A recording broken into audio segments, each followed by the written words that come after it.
first question we have from none other than Naomi is that development in crypto, guys, often seems fast-paced, but with Glue, some in the community feel that things are moving slower than expected. Is this just a perception issue due to the complexity of the work involved, or is the pace in line with standard development cycles for a project like Glue? Also, are there features they are ready but being held for more strategic timing to maximize pricing project hype? Yeah, let me take that one. Okay, so first on development speed, right? So I think the important thing to consider when you're looking at that is that we are like, if you're comparing Glue to a forked DEX on whatever Ethereum or any other chain, they would move much faster, of course, right? Because they are not also building all the infrastructure to support their dApps. So the dApp development, which is kind of what you're seeing on the front end, I would say is probably about 30% of the time the team spends. The other 70% are on infrastructure, database work, and kind of all the other things that kind of go with it, right? So the level of complexity is much, much higher because we're doing much, much more. Now, that is certainly a disadvantage right now, right?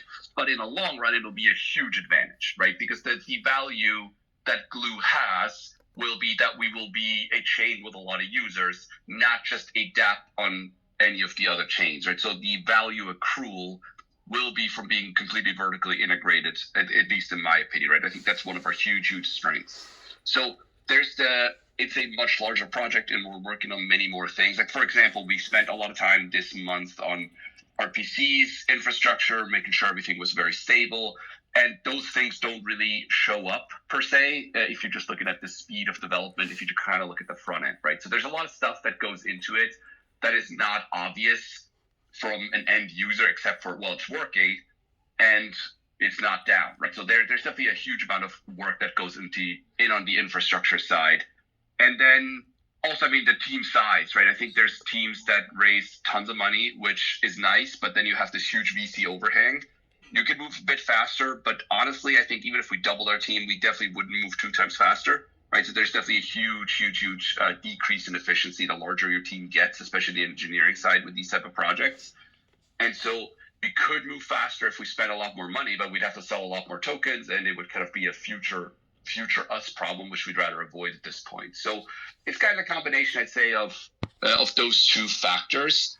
And on the question of like, we are holding things correct. Yeah, we're trying to roll them all out in a sequence that makes sense and in an order that makes sense, right? So that way they work together. We don't want to roll something out and then have a 3-week gap between it rolling out and it becoming useful, right? And so USDC, as well as the several other projects were not really fully announced yet. So this is kind of and Ogle, you can do the announcement of the announcement. But so there's a bunch of things that it's going to coincide with that will be pretty cool. Ogle, you wanna jump in on that side? Yeah, I would say the timing part is actually important too here. To Naomi's question, excuse me. It's hard to time the market, obviously, and I think that in some cases we've been really lucky with the market with some of the things we've done. The raise being a good example of that. The original raise being a good example of that. The amount we needed to spend during the bear market when we were building a lot of this being a good example of that, because it's a lot lower than it would have been otherwise. So we've been really lucky on some of that.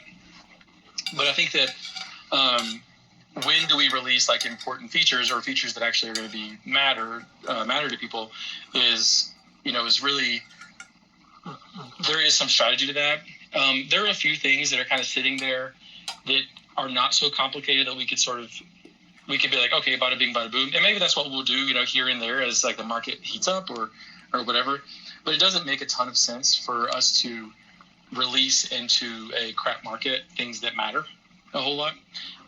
We will start to do this if the market just sucks for a while. We'll just start doing it anyway and say, okay, whatever, like the market will catch up with us.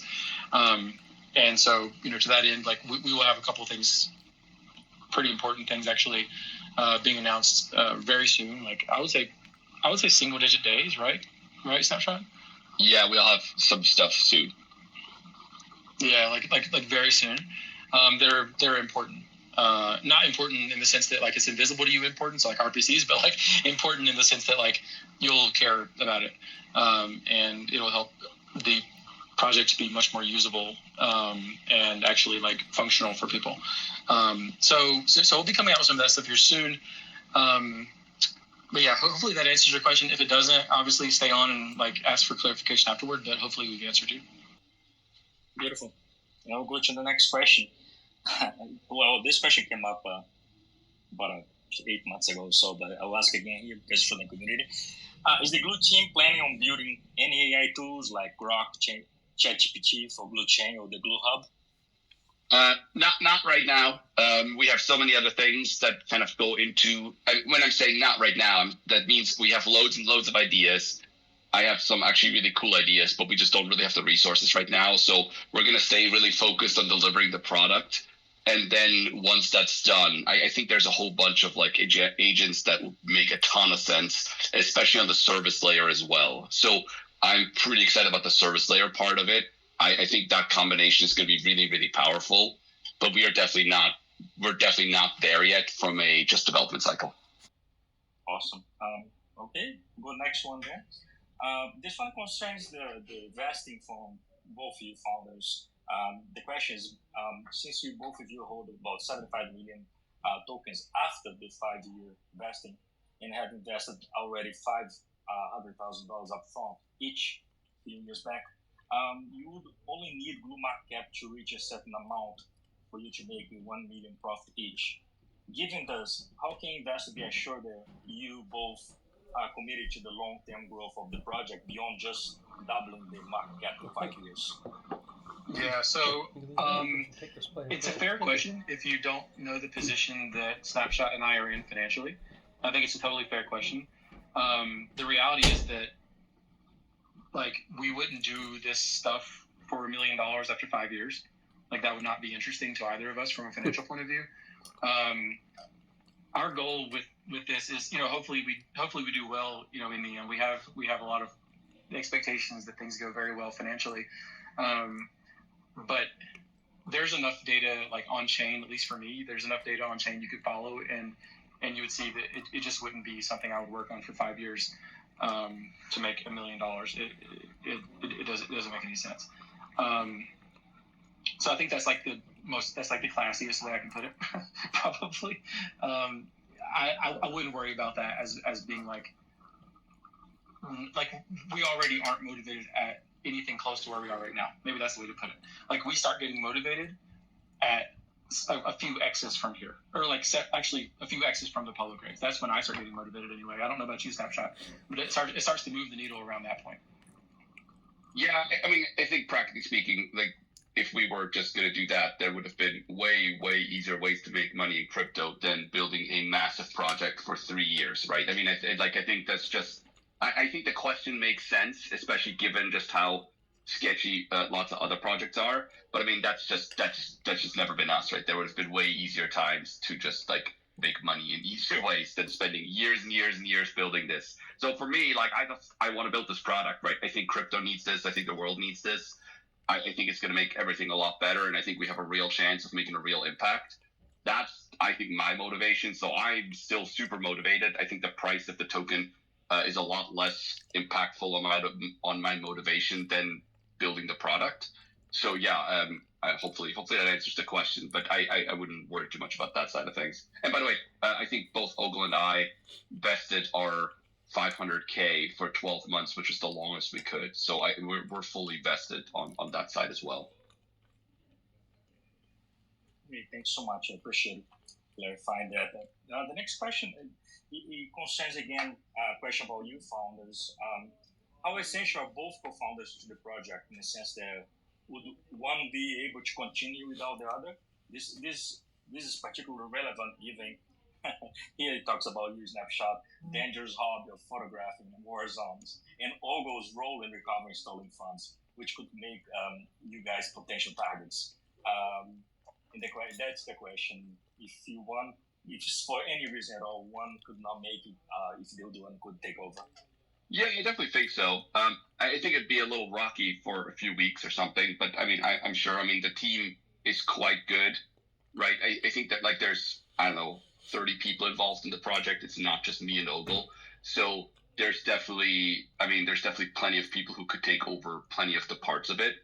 And the same in the long. I mean, I think it would be a negative to lose me or Ogle, but I don't think it would be in any way just like the end of the project. I think as we go and this gets a lot more decentralized, that will become less and less of a challenge as well. Right now it would not be great, but we can certainly deal with it one way or another. I have faith in Ogle to deal with it without me. It's all gonna be your problem then. Yeah, I love that. And I completely agree. If I were to get hit by a bus or killed by someone who was a hacker or whatever, I am completely confident this snapshot would take care of things totally. I don't think he would love it, but I mean, he's very capable of doing it. And it's actually a really good question to ask, and it's something that he and I, as founders of previous companies, like it's a question we ask ourselves when we come into anything. I mean, at least I do. I'm very confident you do too, Snapshot. You think, okay, if you get hit by a bus, do I have people around me who can continue, to make it happen? And Snapshot and I have talked about this in detail, like what actually happens if one of us dies. Well, we have like a process that goes through, like where did the tokens go? There's backup plans for all this kind of stuff, just in case something bad does happen. Yeah, this is kind of also part of having a team that's actually experienced at running things. And this is another part of why maybe we move slightly slower. It's because we actually do those things and plan for contingencies versus just shipping code no matter what, right? So I think there's definitely a different approach as well, because we see things a lot more long term, right? We're less, let's make this happen right now. We have a much more strategic approach that I think will work much better in the long run. So that's definitely a big focus for us, is just be much more well-rounded, I guess, than a lot of other crypto projects. Thanks a lot, guys. Yeah, long live both of you. The next question. Next question. Glue's visions to become a decentralized alternative to Coinbase and Binance, etc., offering easy access to crypto service while remaining decentralized. How do you plan to communicate Glue's unique selling points to a non-technical audience? Yeah, this is actually something that, so we've talked about this a good bit the past few weeks. We have to change the way we talk to the world based on now where we are. So at one point we talked a lot more to potential people who we were raising from, right? But now if you were to go to the website and you're a regular person who, owns a deli and wants to invest some money in crypto, I don't think our website would get across the right kind of, is speaking to you in the right language necessarily. So I don't know, what was it, 3 weeks ago, 2 weeks ago, something like this, we talked about redoing the website and some of the verbiage to orient toward that. And I worked on that a good bit a couple of weeks ago. We intend for most of the discussions, most of the communications, most of the advertising, et cetera, in the future to be going toward an audience that doesn't know what CMC is, doesn't know what probably Telegram is necessarily, doesn't know what crypto Twitter is, doesn't know any of this kind of stuff. If we do our job well from like the communications and from the marketing point of view, it's unlikely any of you will ever see our ad, right? It's very highly unlikely, because you're not really the audience we will be shooting for to come in and like use the Glue services from the end user point of view. And so we have other ways of talking to projects and getting folks like you guys in, but our as you guys know, our biggest focus is on getting new people into crypto who have interest but don't really know how to do it, like the question was asking. And I think that we very much, if we do okay, we'll be hidden. No one will know what we're doing. No one will know where we came from. But then they'll be like, holy smokes. Not dissimilar, by the way, to those of you who've been around for a little while, not dissimilar to something like like Celsius, the way that they did. Like a zillion people use Celsius, but how many people in crypto Twitter were talking about Celsius and buying the token? Not many, not until the sell short squeeze at the end. But for the most part, they were ignored. But they had billions and billions and billions of dollars under management. They were making loads of money, and if their Cincy hadn't been a scamming bastard, they would have continued doing well. And so I think that, like, if you think about groups like that, and the kind of audience they were targeting, it's not too far off from where we would be targeting to, but we would be focused on countries outside of the United States as well. Yeah, and I think that's a critical point there, right? I think a lot of our marketing, like a lot of traditional crypto marketing, is focused on selling the token to crypto Twitter, and it isn't focused on marketing what the product actually does to real users, right? Like, I think there's so many different ways that crypto Twitter has kind of gotten into this, like, oh, marketing is all to like ourselves, right? And it's like, well, that's kind of pointless. And so I think we're definitely going to take a substantially different approach on that. It's like, yeah, we're going to want to directly acquire real users, not just how do we short-term acquire mercenary capital that will then dump immediately after, right? Just so we can pump the token price in the short term. Again, neither Ogle nor I care about the short-term token price in the sense of for personal finances. And so we see it with a much more long-term approach. And the long-term win here is to make it a really, really successful project that's used by a lot of people, right? That's what we'll be focused on, and that's what the marketing is going to start redirecting towards. It's not quite ready yet, but as Ogle was saying, we have a lot of exciting stuff coming very, very shortly here. And so the direct-to-consumer marketing will kick off definitely the next 60 days. So we're getting really close. There's a lot of really exciting stuff coming on that. And it's just a few more of the tech touches that need to be finished. And we're making real good progress on those. Okay, thanks, guys. Our next question from the community asks the following. Blue needs to attract both users and builders to succeed. Will the marketing strategy specifically address both groups? Sorry, what was the second? Users and what? Developers. Okay, yeah, go ahead, Ogle. Yeah. Thanks. Yeah, so actually, so as I'm at ETH Denver right now, and I've gone to a number of other conferences, as you guys know, recently, but as I'm at ETH Denver at the moment, I've talked to quite a lot of different developers, and there's a good bit of interest actually in building on Glue once people can fully use it in the way that we want to. We also, this is kind of, we're not going to say any big words about what's going on, but we have decided to incubate a separate project that is building on Glue. And so we're taking a bit of funds and we're going to incubate that project. And I think the project will be quite useful for bringing users and TVL into the Glue chain.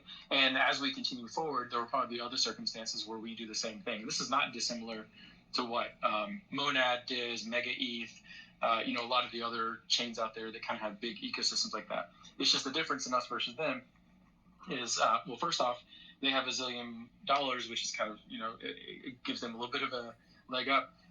But two, and to the positive for us, is that we can focus and emphasize these people in a way using the hub if they end up making good projects, right? And so if we succeed on the consumer acquisition side, then they automatically will be getting a lot of users to their applications, whether or not they ever advertise with crypto Twitter.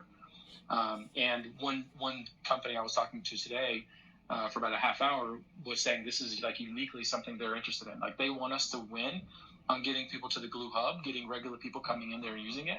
And if that's the case, then they are really excited about us being able to promote their project on the front page, basically, of Glue, which is something right now no other projects can do. So yeah, we will be talking to people in those ways to answer the question.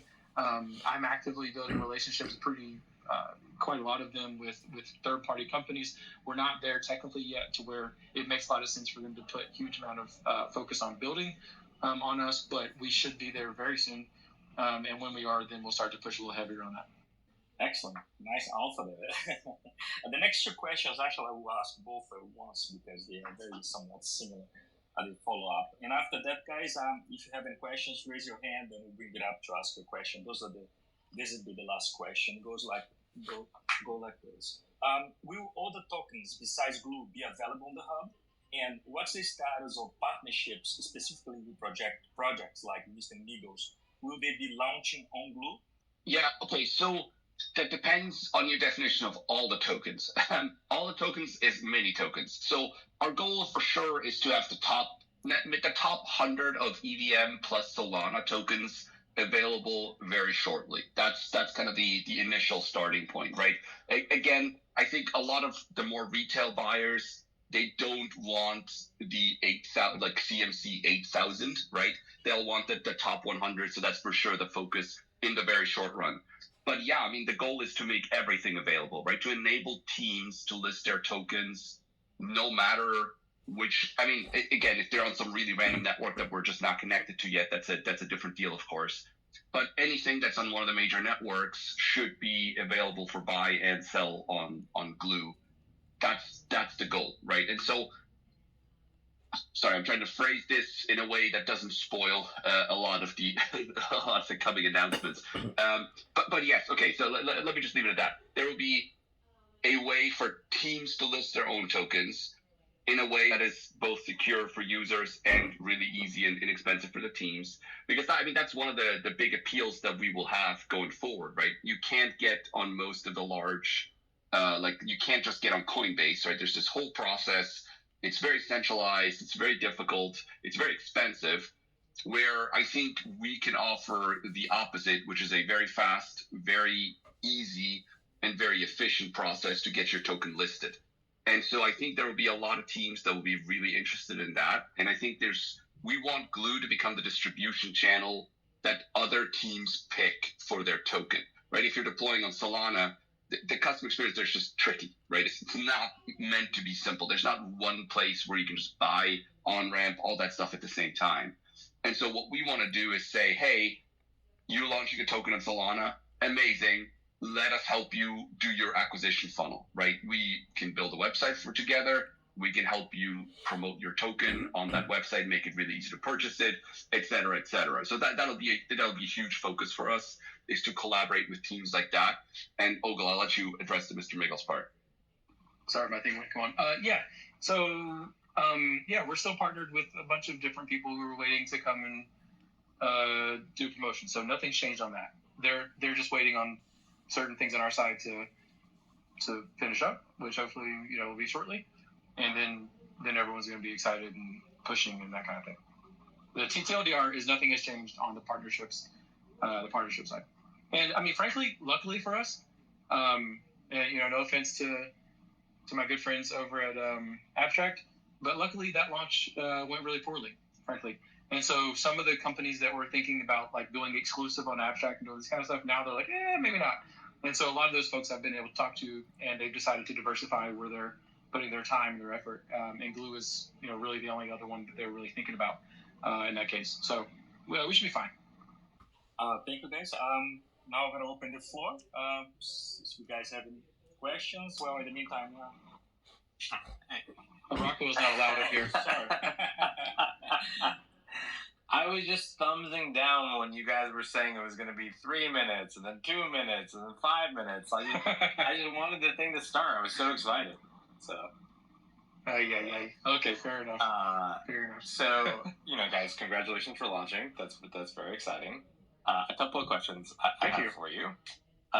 One, have you learned anything major about maybe blind spots or holes in the broader vision that came to light going through launch, and then kind of seeing the initial use cases and what people, like the people that came into the ecosystem, did more things come to light? Did you learn things that you think are going to be important to the roadmap?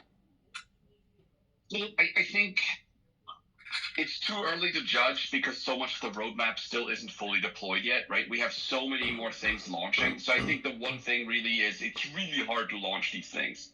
It takes a lot of things to come together at the same time. It's even way more, right? If we had just launched a chain, that part worked flawlessly, which I'm very happy about, right? It's just there's so many parts involved that make launching it smoothly very difficult. And you kind of have to do it sequentially. And so I think there's just a lot more challenges as to how do you get everything to work together smoothly, which is difficult. So it turns out that was really more it. We have so much stuff coming still, right? I mean, we're really just getting started. A lot of the stuff that we still have coming, we've been working on for years, right? So there's so much cool stuff, so many cool features. Like in a really good spot. We just had to finish up some things before kind of deploying the rest. Because again, a lot of it is sequential, right? It doesn't make sense to have a stable coin if you can't bridge assets, right? So there's a few things that just had to get done in order, and some of the things took longer than we'd expected, and then that kind of like threw us back a little bit on the timeline. So yeah, there's some extra complexity, but I think product-wise, especially now, right? I think the market pretty clearly trending towards more retail adoption. I mean, I think we are incredibly well positioned. I think the vision makes more sense than ever. And I'm really surprised that not more other competitors have really entered the space. I mean, Ogle mentioned Abstract. That's really the one, I think. And so besides that, though, it doesn't seem like, I mean, everyone just seems to be building meme coins, honestly. So I'm pretty excited as to our ability to kind of keep moving forward and delivering a unique and very different product. How do you think about... I would say, Rockwell, just really quick, one thing I've learned is that we will support you. Like if someone says, quote, we'll be supporting you on launch, that there's that like the font size for we will support you is like, say like a 9, and the asterisk that goes next to it is like a 200. And I've definitely learned that. And so that, I mean, it's good to know, so like going forward, we're going to do a little less shaking hand, and a little more dot knives, cross the T's, I think. Because some things didn't come out that were supposed to, and it's, what can you do? I mean, it's just, there's nothing you can do if it's just kind of going off of someone's word. And so I think that I definitely learned that. And we have a lot of goodwill for a lot of reasons to a lot of people, and I think that some people will come through. But it is definitely, there is a big asterisk, and that was something I didn't expect, but it turned out to be the case. Yeah, I have to give you kudos for your claiming process. As an early investor, the claiming process to get the tokens was really well designed and thought out. Even stuff like being given a small amount of glue so I don't have to figure out payment was really nice. And just the whole thing, it was quite well done. So big kudos on that. I appreciate that. Follow-up question. So, you mentioned abstracts. How about folks like Hyperliquid? I mean, it's different than Glue in many ways, but there are some overlaps and similarities. Like, how do you think of folks like Hyperliquid compared to Glue? Yeah, I mean, I think about Hyperliquid. And I think there's more than abstract. There's Infinex, there's abstract, there's DeFi.app, D.Fi. There's there's a few out there thinking about the same stuff. But I think that the Hyperliquid, if anyone has kind of like the balls to be annoying to us, it's probably them. And most of that's because they're very much like a move fast, break things kind of crew. But I think that I really, really worry about Hyperliquid because of that same reason. I think that there's a lot of stuff they're doing. I mean, I know people involved with it very closely, and it's, you could imagine like the best coders at college. They're the ones who are doing this for the most part, and that's great. But it's also, these are not people who are thinking about all the corners of the box, and I have a lot of concerns as to what happens there. And most of the people in the security community do. They don't really take a lot of this stuff very seriously. In fact, they publicly FUD some of the most important people in our industry. For example, Tate Moynihan, who have found a lot of issues with some of the stuff that they've done. They call her, nobody and this kind of stuff. It's like, bro, this is the person who invented my Ether wallet and MetaMask, like in the first place. Like these are important people who do important stuff. And if you don't know that enough to know that you should be listening, like that looks kind of not great. So hopefully, I'm not wishing ill upon these guys. I hope they end up crushing, because frankly, if they crush and other people who are competing with us crush, then we will also crush. Like it's a rising tide kind of a thing. But I do have a lot of concerns about that kind of stuff, and I worry. Same thing with like World Liberty Fi. I think there's going to be probably some help with bringing new people on board from that. But this is why I'm helping on that side. I'm helping to make sure it's secure and safe because I don't want people to get hurt. whenever they come on. If people come in and they get screwed, then if they come in from some other project, they might find glue. If they come in from some other project and they get wrecked, they will never find glue because they'll never come to crypto again. Yep. Right. And so my bigger worry from them like beating us from a product point of view is them screwing up and losing a zillion users who they bring on who never want to come back to crypto again. Yeah, and just, I mean, if you look at their pages too, right? Like, I think the audience they're going after, I think is much more of a trader audience, right? So it doesn't strike me as they're not competing for $100 deposits of crypto, right? That's not their deal. No. And so I think there's a differentiated audience. I think their approach is very different from ours. And I think just culturally, which I think ends up making a huge difference in the long run, also very different, right? So I think it'll diverge. I think they're in the same space, but I don't think they're really, I mean, they might be competitive in some ways, right? But I think I would be really surprised if that was, I don't know, if that was a big interference. Like, if anything, they're probably somebody we could work with versus somebody who would be like really competing with. And do you guys think about liquidity as more centralized? Like you guys, I think World Liberty Financial, I mean, I don't know for certain, but it seems like there's going to be a pretty decent centralization component to the way that they provide liquidity for various tokens. Will Glue provide liquidity, or do you guys just want to attract market makers or attract liquidity providers into the system? Let us get back to you on that in a bit. We have a bunch of really exciting stuff coming on this. But philosophically, no, like we're not trying to be the market maker. I think that's a unwise strategy. So we have better ideas that will work.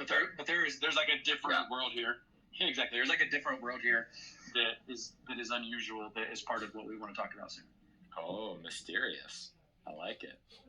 Leaving the audience guessing. Sure. Yeah, but I mean, to your point, right, I think it is absolutely critical that we have not only liquidity, but a solid amount of liquidity on like all the tokens, right? Yeah. Because given that we want to list as many tokens as possible, having liquidity on them, right? Because if we just list them and they have no liquidity, like it's worthless, right? Correct. So I think, and by the way, that's part of the reason we haven't, like we could have easily implemented, quote unquote, enabling bridging of a zillion tokens to Glue.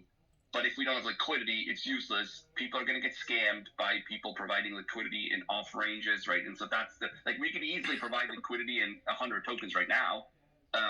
We could easily enable trading in 100 tokens right now. Right. It's just everyone would get screwed, which is not what we want, right? Like the liquidity is critical.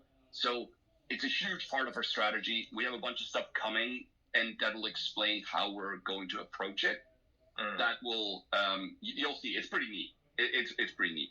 Is one of the considerations like everything has a glue pair, and like glue is effectively the intermediate token between all tokens? Because when you were talking about having, the top 100 coins and then having Solana, and then it sounded like even the top 100 coins on Solana, I mean, it's just a lot of coins to have a lot of liquidity for, and certainly possible. I mean, definitely possible, but like it becomes more possible if they're all tied through the glue token, if they're all traded basically the glue token, and it gives the glue token a lot of value.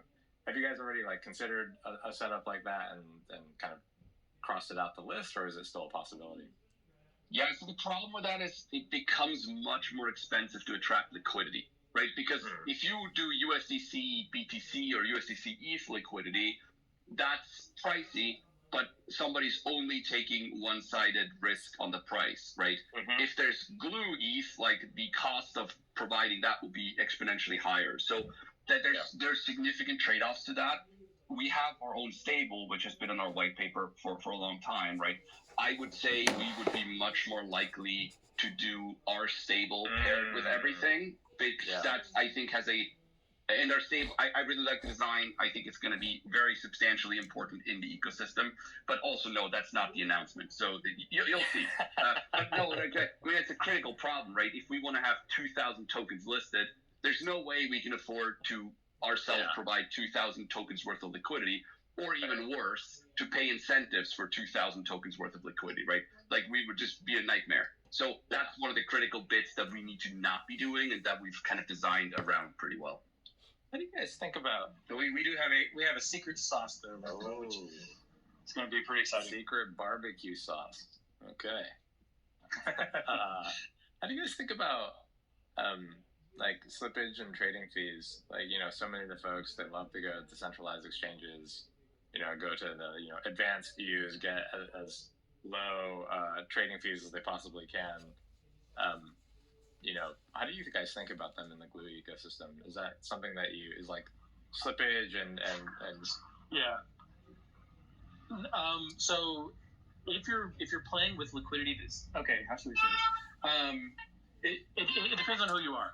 Is like the short way of looking at it. So there are people who care about that, and there might be ways of making that make a lot of sense for them. But if you look at something like the application, whenever the Trump token came out, for example, you have a huge number of people who came on through certain applications like on their phone, right? And if you look at the fees on those, the fees are bananas. Yeah. Actually, they're really high. And the fees on like Coinbase, very high.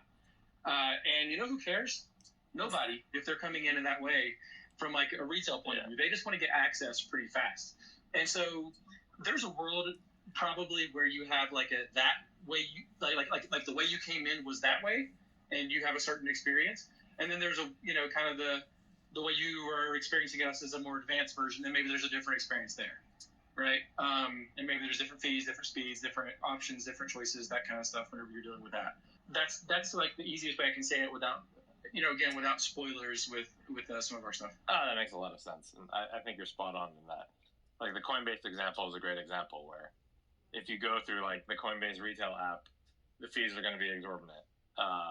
If you go to their more advanced views, you can cut the fees down pretty considerably. But like most people won't even do the extra tapping to save themselves gobs of money, right? So exactly. So I mean, you could imagine a situation where, and this is just an example, not reality, but you could imagine an example where there's a 1% fee to do a purchase, through like the easy onboarding method, right?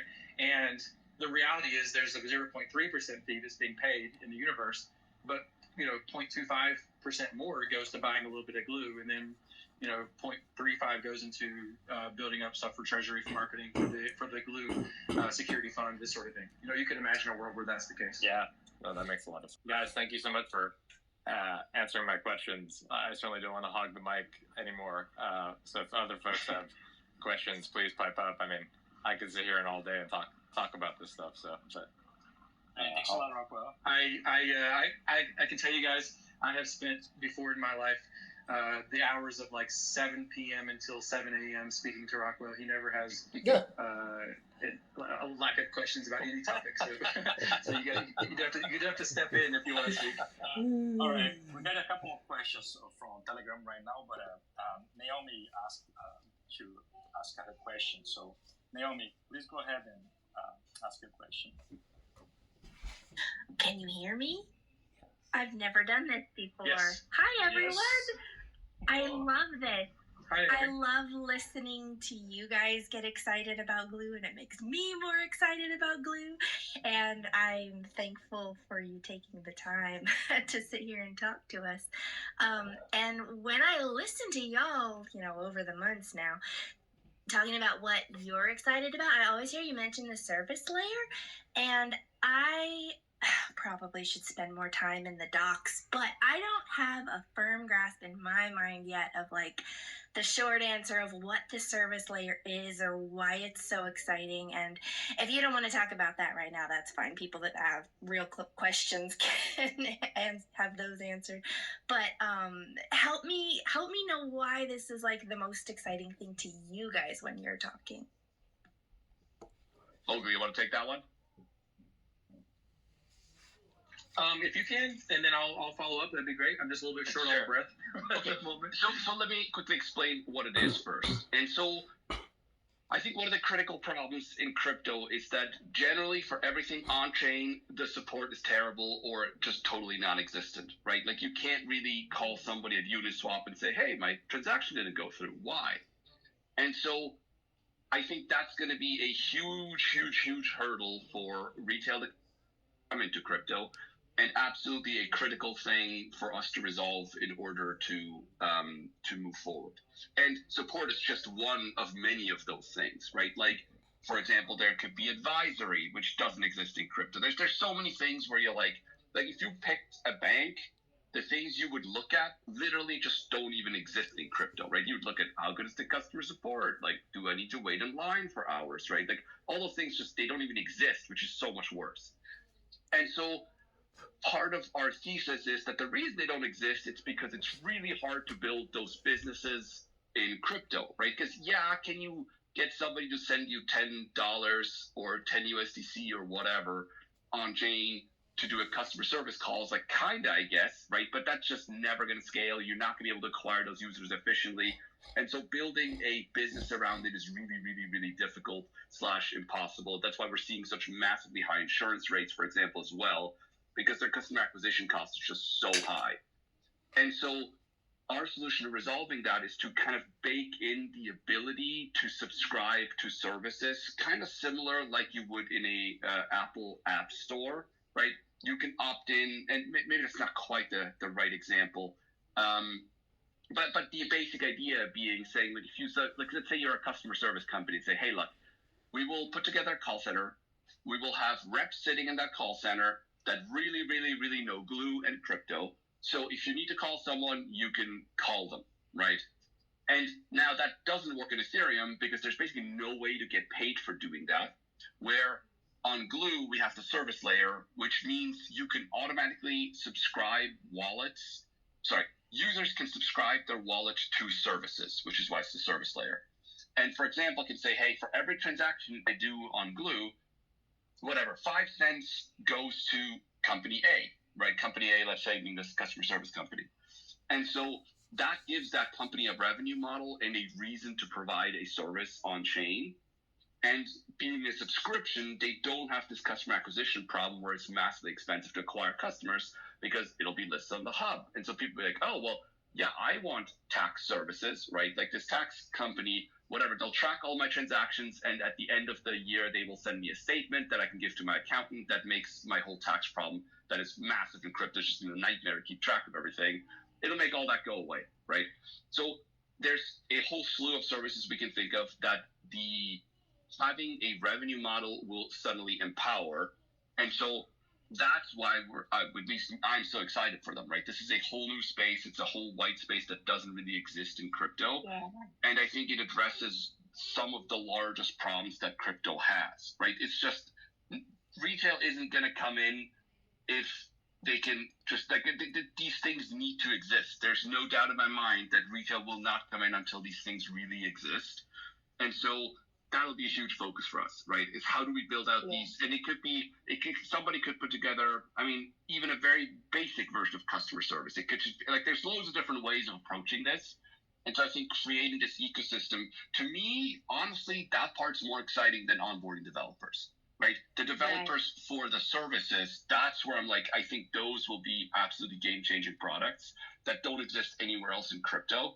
And so I think if we have somebody who develops a really amazing customer support strategy, like I subscribe for that for a few cents for each transaction, right? And for them, if they can provide it inexpensively, there's so much white space there. That's why I'm super excited about it. I think it's really going to change how users interact with crypto and who can join crypto, right? It needs to not be this elitist, only people with deep tech expertise can actually even figure out how to do any of this stuff.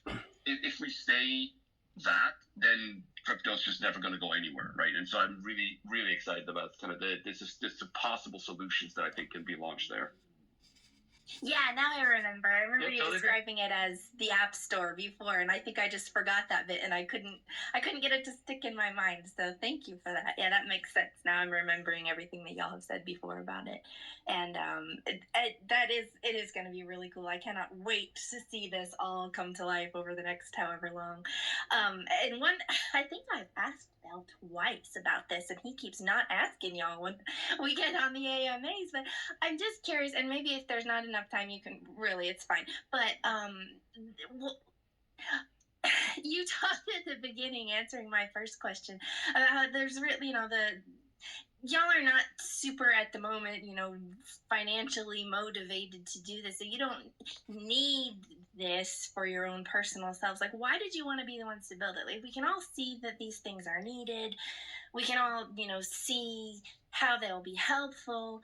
But what made you want to be the ones to take on this huge trouble and time and undertaking? Like, are y'all just, the entrepreneur people that I've never been able to understand that just have this drive to build things? Or like, what was your motivation for it? And maybe because I wasn't here at the very earliest days of Glue, I didn't hear much of that vision casting. But yeah, I'll just repeat myself if I keep talking now, so I'll shut up. Yeah, I mean, I'll let you go first. Oh, go ahead. Okay, sure. Excuse me. I think that I think that people do things because they want to have purpose, right? So like, why do you have children? Well, because there's a certain purpose that you get from being like a parent, or from raising someone, or from seeing someone grow, or whatever. Why do you read a book? Well, because you want to learn something, right? Why do you go to work? Because you want to make some money to pay for the bills to buy books and keep your kids alive. Like there's a purpose for everything that people do. So you're right. Like if we're not like hyper financially motivated, there has to be something there. And I think that excuse me, the answer to that for me anyway is I personally speaking just really like to see things that are broken and try to fix them, and try to work on them. I like to see ideas that that I have or that other people have that I agree with.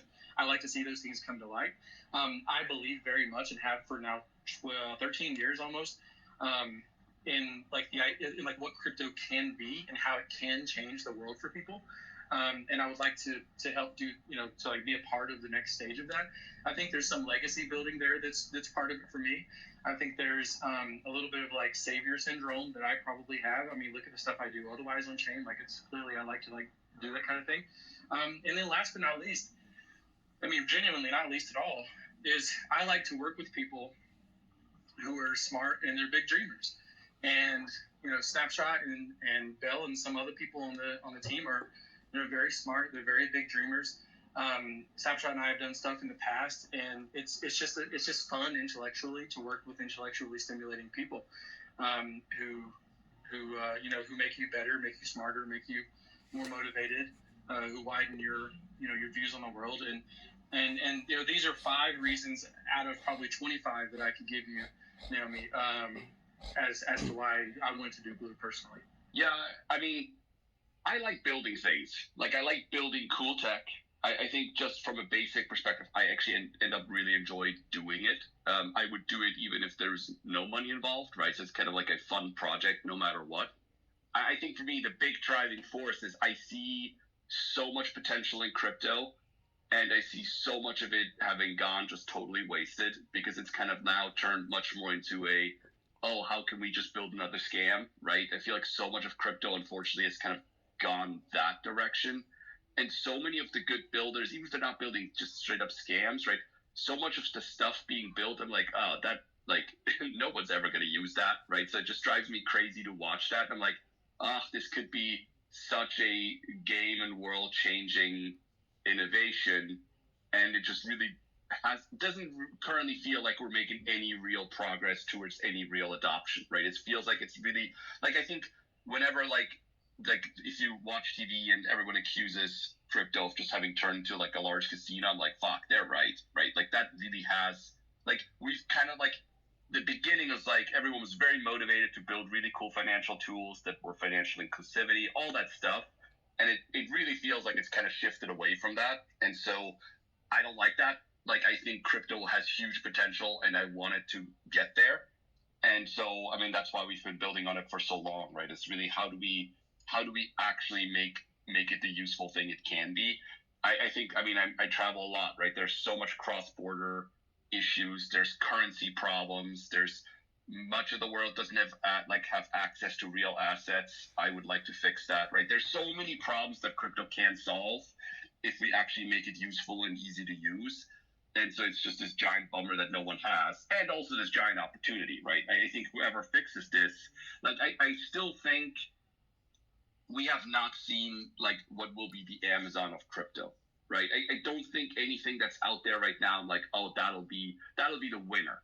right? That continues to be my thesis that while we made a lot of progress, I feel like last cycle, I feel like this cycle we've made less progress because it's going to be more of like, how do we have these hyper financialized, somewhat gambling-y type projects? And yeah, I want to build the thing that becomes the next Amazon, right? The thing that will end up winning because it's just that much better. And so that's my motivation, right? Now, if it also makes money, that'll be nice. But I really like building stuff. So that's really more just from that perspective. I love it, and I love that I get to be here with you guys. Okay, it's I'm done great now. to have you. Thank you so much for the questions. Thank you to you and your mom for your support. Yes, she's excited. Thanks a lot, Naomi. We have another question came through Telegram, guys. Are there things that the Glue team is learning from the Bybit hack, which will further improve Glue's operational security practices? No. Bybit made mistakes in the way that they were doing things. There were made by the Radiant team, which is a hack that I worked on back, I think, in September-ish of last year. And these are issues that PC Sabatario has published how to fix already. If we were using similar front ends or back ends to what Bybit were, we would have already been utilizing those security features to begin with, because that's what you do when you care about your money and your people's money. So I can firmly say there's not a single thing I learned from that process whatsoever, because it's stuff that everyone should have learned 5 months ago, or 4 months ago, whatever, after the Radiant hack. I have one last question here. Do we have a timeline when we can connect a Phantom wallet? I think this one might be for you, Snapshot. The Glue Hub, that is. So that, I think, if I remember correctly, Phantom does not allow third-party RPCs without integrating them. Yeah, that's so right. Honestly, it's just totally out of our control. Right. I mean, realistically, you have to hit up the Phantom team for that and say, hey, integrate the Glue. Like, that's, by the way, and like a lot of the wallet problems we're running into, it's very much a limitation on the wallet side, not on our side, right? Like, there's a whole bunch of wallets that easily connect to the Glue Hub. There's a whole bunch of wallets that simply do not have the capacity or capability to do so. There's no way we can change it. Like, there's literally nothing we can do to enable Phantom connecting to Glue unless Phantom actually does it. So there's a whole bunch, and I think that's part of the challenge. I think we have to do kind of better communication around this, right? Like, I think people don't understand that that's kind of out of our hands, and they're like, oh, why does it not work better? And we're like, well, that's not really an us thing. Like, there's nothing we can do. So no, I think there's no short-term solution there. I mean, if you were to try and connect Phantom to Arbitrum or to, almost any other chain, it doesn't work either. Like, it works on Solana, Ethereum, Sui, Bitcoin, Base, Polygon, and I think that's it. So everybody else is kind of up the creek, as far as I'm aware right now. Yeah, I think this is the they pick the winners type thing, right? Like, they just choose who to integrate, which I think there's some fair arguments to be made of why they do that. But yeah, there's literally nothing we can do about it. Thanks a lot. I think this is the same for, I think Coinbase wallet had the same problem. Or no, Binance wallet had the same problem. So it's the same deal. There's just literally nothing we can do about it. We have 5 minutes, not 5 minutes, but we're getting closer to the hour. Just wondering if either of you can give us any more nuggets to offer us. I understand if not. I can say something interesting. So there's a major like TV network who is trying to connect with me while I'm in East Denver to do a video interview, and it would be the first time that Glue would be displayed on like an actual like major international financial news, like traditional financial news outlet, if it ends up working out. But they pitched me. They hit me up 3 times now. We're trying to make the timing work, and if it does, that'll be pretty massive as to getting some exposure to the traditional financial world. I can say that, but I won't say who it is. But I can say it's a very serious one. Snapshot, anything you can give us? Did you already give us? I think on the product side, like, we have lots of exciting stuff coming, but it's not quite, like, I don't want to spoil the announcements. I think it's bad for everyone if I do. So keep watching the Telegram and the Twitter. Beautiful. Anyone else has any questions, guys? We have 3 minutes for the hour. If not, we can wrap it up. Yeah, and I do have a hard stop at the top of the hour because I've got a dinner meeting to run to really fast. So if anyone wants it, let's do it now. Well, I want to thank everyone for coming. Thank you both the founders for taking the time to answer all the questions. It looks like, it'll be a wrap. So thank you. Thank you very much. Thanks, everyone. Great. Thanks everybody for coming. We Have a appreciate great it. day. See you around. Bye. Thanks. Bye-bye.